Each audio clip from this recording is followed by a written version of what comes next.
lidar com esse episódio drástico. A menina terminou com ele.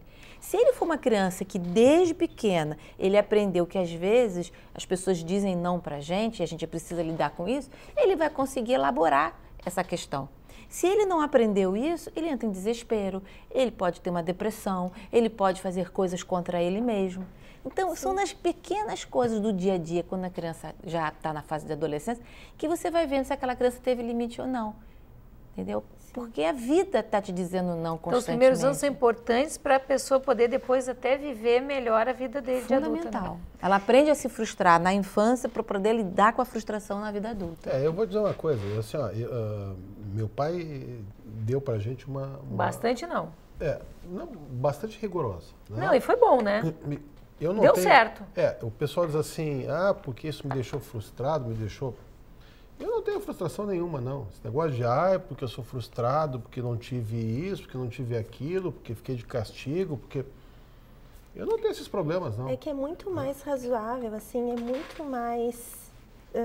para a criança, é muito mais terno ela receber a frustração da mãe e do pai, que são as pessoas que estão ali com ela, que estão apoiando ela, que estão mostrando para ela qual é o caminho, que estão direcionando ela sempre para as coisas positivas. Nem uma mãe nem um pai vai direcionar a criança negativamente. A mãe e o pai sempre querem o melhor para a criança. Então, é muito mais terno, a gente diz o não explicando, né? Uhum. A sociedade nos barra com o não e ponto final. A gente que tem que lidar com isso. Aí vem nosso equilíbrio emocional para lidar com as coisas, né? Então, isso é bem importante. A gente está cultivando aquelas sementinhas e não são grandes eventos que criam a criança. São as pequenas coisas do dia a dia. É todos os dias ir lá escovar o dentinho, é todo dia guardar o brinquedinho na caixinha do brinquedo, é todos os dias sentar na mesa para comer, né? Não comer correndo pela casa. Bom, esse é um assunto legal que a gente já volta depois do comercial. Essa história da gente comer junto, também acho essa parte importante. Nós já voltamos, não saia daí.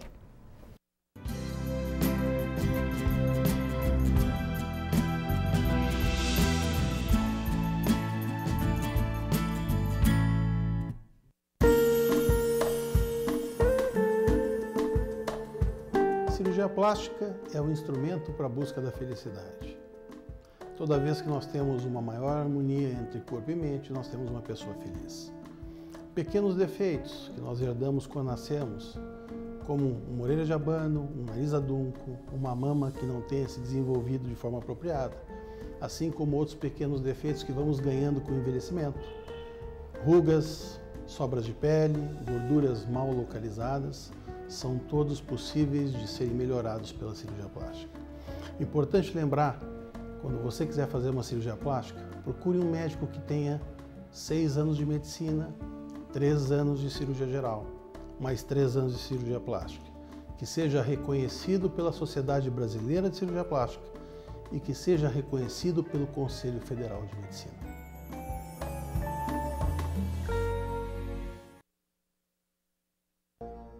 As crianças do Lar Santo Antônio dos Excepcionais possuem inúmeras necessidades especiais. Medicamentos, fisioterapia, aparelhos, exames. Mas, sem dúvida, a maior necessidade destas crianças é a solidariedade. Estenda sua mão. A esperança de dezenas de crianças está no seu gesto.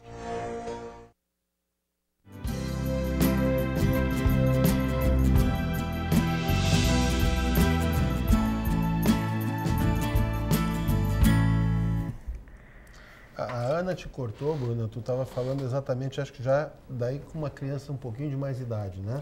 Aliás, a importância essa de almoçar junto. Não, essa é uma pergunta que eu tenho. Eu tenho uma amiga que a criança comia com a babá na cozinha, enquanto a família comia, a babá que dava comida na cozinha. Com que idade a criança deve começar a comer com os pais? Desde sempre. Desde pequenininho, sentar na mesa. Sentar todo mundo na mesa. A criança vai interagir, ela vai ver como a família interage sem televisão, sem distração, as pessoas conversando, né? Quando a gente desliga a televisão, a gente vê que tem muitas coisas que a gente precisa compartilhar com o outro, que a gente precisa conversar, que a gente tem que mostrar para as crianças, né? Então, aquela família que tem a criança maiorzinha e tem um bebezinho, a gente põe um bebezinho no berço ali junto, né? Ele vai participar de alguma forma, a mãe vai dar uma olhadinha no bebê, o maninho também. Então, é um momento, assim, da família interagir, né? E a gente já tem estudos que mostram que a criança se comporta muito melhor quando ela tem essa interação com a família na mesa, e em outras situações, né, do convívio social. No né? intervalo, como sempre a gente fala, rolam uns papos bem gostosos, tu estava contando a experiência da escola. Exatamente. Porque nós recebemos, às vezes, crianças com dificuldade de se alimentar, né? Crianças que não comem salada, que não comem, às vezes, o feijão, legumes, o vermelho, o amarelo. E quando eles chegam, eles começam a fazer as refeições na escola com as outras crianças, eles começam a perceber que as outras crianças comem. Teve uma experiência que eu acho muito interessante contar aqui. O primeiro lanche que os pais preparam em casa, né? Então, todas as crianças levam lanches diferentes. E nós temos uma criança que é estrangeira e ela levou pepino picadinho, né? Com temperinho de sal. Então, todas as crianças começaram a olhar, por que ele come isso, né? O que é isso? E acabou que todas as crianças experimentaram pepino. E depois nós tivemos que escrever para os pais na agenda que se eles quisessem mandar pepino picado, que não era algo muito normal Habitual. na nossa cultura, que as crianças gostaram. Então as crianças começaram a comer frutas secas, começaram a comer... nós temos uma criança que é oriental, ela leva o sushi, as crianças experimentaram. Então, essa interação com as demais crianças leva aquelas que têm um pouco mais de dificuldade para comer a começarem a comer também, a descobrirem como é gostoso comer, né? O prazer que tem na alimentação. Porque às vezes os próprios pais dizem, ele não gosta disso, ele não gosta daquilo. Dá, né? E nunca mais dá. Porque é mais fácil para ele, Porque é mais fácil, você não está ali. Cozinhar uma panela de feijão ou fazer um miojo que demora 3 minutos, né? É muito mais É o rápido gosto fazer da um mãe, miojo. na verdade, né? O gosto da mãe é o gosto do pai, né? Isso é uma coisa, voltando para os pais, a alimentação, assim, o prato da mãe e o prato do pai, ele tem que ser colorido, né? Tem que ter verdinho, tem que ter vermelhinho, tem que ter amarelinho. Oh, coitada da minha neta. Tem que ter, nem que seja para deixar de lado, mas tem que ter. É muito Que a importante criança isso. enxerga o que está fazendo, é a cópia, né? Ela é a cópia da gente, né? Me diz uma coisa, desculpa te cortar, mas assim, tu tinha falado em oriental, né? E a gente sabe que o chinês, por exemplo, diz que a personalidade se forma até os 7 anos. Como é Não que só vocês ele, encaram? mas Freud falou também. Muitos Todos, estudiosos né? falam. Freud, Jung, Piaget, que a gente usa muito, Piaget, né? Vygotsky também, eles falam. E o que eu percebo, até Tu consegue mesmo na mudar clínica? o comportamento depois disso? Não? Olha, eu acho o seguinte, nós somos feitos e nos estruturamos por meio dos encontros que nós vamos fazendo ao longo da nossa vida, certo? Então, por exemplo, às vezes, nas pesquisas de adoção, né, é bom falar sobre isso, crianças são adotadas, uma adoção tardia, por exemplo, a partir dos 5, 6 anos. E às vezes os pais ficam assim, será que eu vou poder apagar esse passado cruel que aquela criança teve?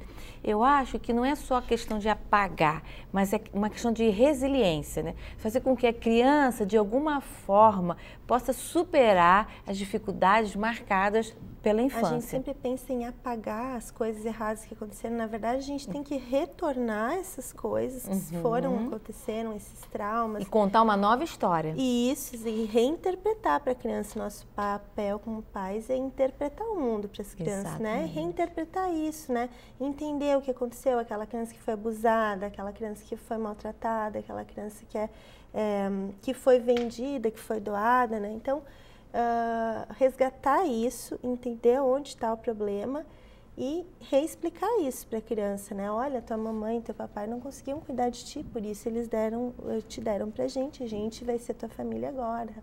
Então, isso tudo é uma questão, e é uma repetição. É constante, é algo que a gente tem que fazer sempre, porque cada ano que a criança faz, são outras ideias que vão surgindo dentro dela, são outros questionamentos, são outras dúvidas, e a gente vai respondendo conforme a criança vai nos perguntando. Uma vez uma mãe chegou e falou assim para mim, Sandra, como é que eu vou ensinar, assim, dar uma educação sobre a sexualidade para minha filha ou para o meu filho? Quando é que eu começo isso, né? E eu expliquei para ele o seguinte, nós não precisamos começar nada, quem começa é a criança.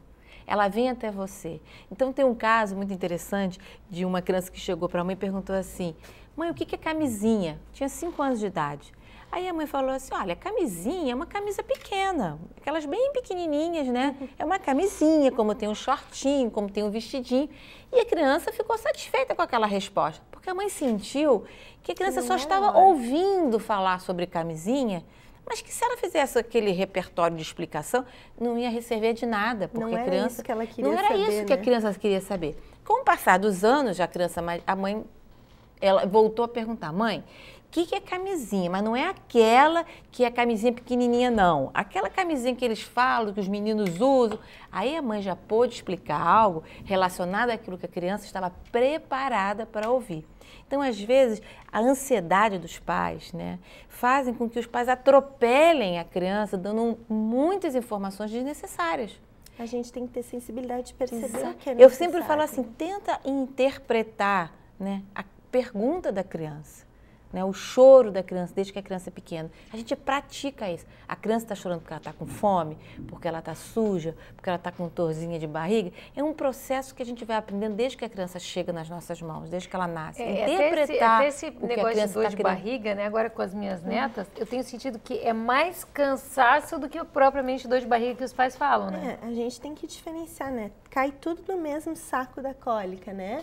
Mas às vezes a criança só está se comunicando, ela está cansada de estar naquela posição, ela quer ir no colinho da vovó, ela está chamando a atenção da avó, ou ela quer mamar, ou ela está xixi. Então, tá com calor, né? Tá com frio. São várias opções. Ai, não aguento mais ficar aqui. A gente toda hora, né? A gente se movimenta para todos os lugares, a criança tem que ficar entediada também, né? Então, muitas vezes esse chorinho é uma mistura de coisas que a criança está sentindo. E eu sempre digo para as mães isso no consultório, né? A gente tem que reagir ao choro de uma maneira natural, né? Não se desesperar porque a criança está chorando. O choro é uma forma dela dizer o que ela está sentindo, é uma forma de comunicação, não comunicando para ti que ela está com dor ou comunicando que ela está desconfortável. Às vezes ela está se comunicando, só isso, né? Então, é o único jeito que ela sabe falar, né? É o único jeito, né? Ela tá chamando a atenção, ó, preciso de alguém aqui, né? Agora, o que a gente vai fazer com isso aí, a gente que vai, né? Agora, se a gente reage assim desesperadamente, a criança fica mais desesperada, né? Porque o apoio que ela precisava, né? Ou ela tá com uma dorzinha de barriga, né? Ela precisa que a mãe diga para ela o que ela tá sentindo. Ela não sabe o que ela tá sentindo, né? Então, se a mãe tá desesperada, ela pensa, bom, agora sim. Não sobra nada para mim, né? E eu acho que isso até quando a criança é maior. Por exemplo, também. Às vezes a criança vem, tá brincando, vem desesperada, aos prantos, chorando porque ela caiu no chão, se ralou toda.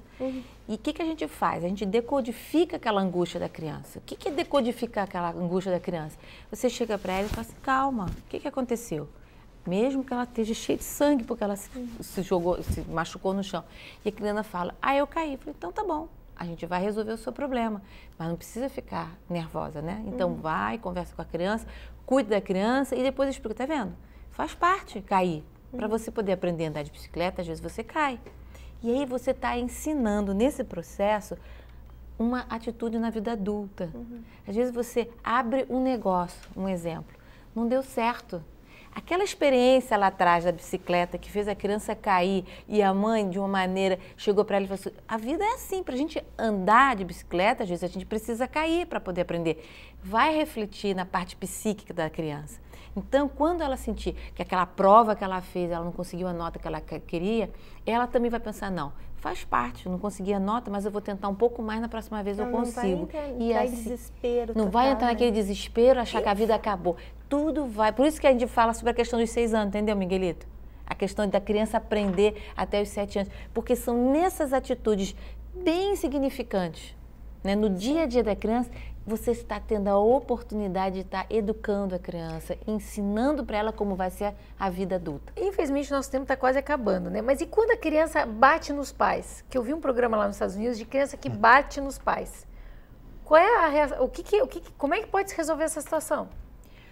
Olha, eu acho que a situação já está resolvida, né? A criança cresceu achando que mandava em casa. Não, mas eu vi um programa lá em Nova York, a gente acordou, Alexandre ligou. Exatamente. Crianças de 4 anos que batiam nos pais da mãe, dando declaração, chorando. Não, porque ele bate em mim, porque ele me espanca. A mãe totalmente passiva, né? Frente a uma situação que a criança está trazendo, né? Uma criança agressiva. Uma criança agressiva nunca pode ser organizada com agressividade, mas ela tem que ter uma postura firme, né? Ela tem que saber que a mãe... O que tu faz? Tu amarra na cama, na mesa? Eu acho que pode Mas segurar... uma criança que vem bater em ti... Eu acho que pode segurar os braços, Tem que segurar os bracinhos, Mostrar, colocar sentadinho, olhar olho no olho, conversar. Explicar, filhinho, tu não pode bater na mamãe, né? A mamãe dói, a mamãe fica triste, né? Explica pra mamãe o que tu precisa, que a mamãe vai tentar te ajudar, né? E a criança não começa a bater com os 4 anos, Ana Paula. Aí que é interessante saber. A criança começa a mostrar essa agressividade nos primeiros meses. Quando ela começa a mudar o movimento, quantos nós sabemos que a criança dá tapa no seu rosto, quando eles são pequenos? Você segura a mão e fala, no rosto não. Você não pode bater no rosto das pessoas. E segura a mão dela. Ali, ela já está começando a perceber que nem tudo que ela quer pode ser realizado. Quando a criança chega aos 4, 5, 6 anos, ou até mesmo na adolescência, já batendo nos pais, é porque o limite não foi introduzido desde o momento que a criança nasceu. Por isso, nós estávamos falando aqui, o começo é no momento que a criança nasce, criando a rotina, determinando os horários, fazendo com que a criança comece a aprender aonde ela pode parar.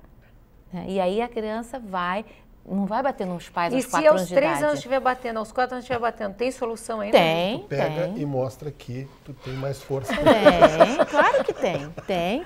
Agora, numa questão dessa, eu diria sinceramente... Já leva para terapia. Não, eu não levaria a criança para terapia, eu levaria os pais. Os pais, eu né? acho que os pais óbvio. Precisam de ajuda. Os pais precisam Muitas ser vezes reforçados, os né? pais estão inseguros no momento nessa situação de... Quer ver um exemplo? Rapidinho.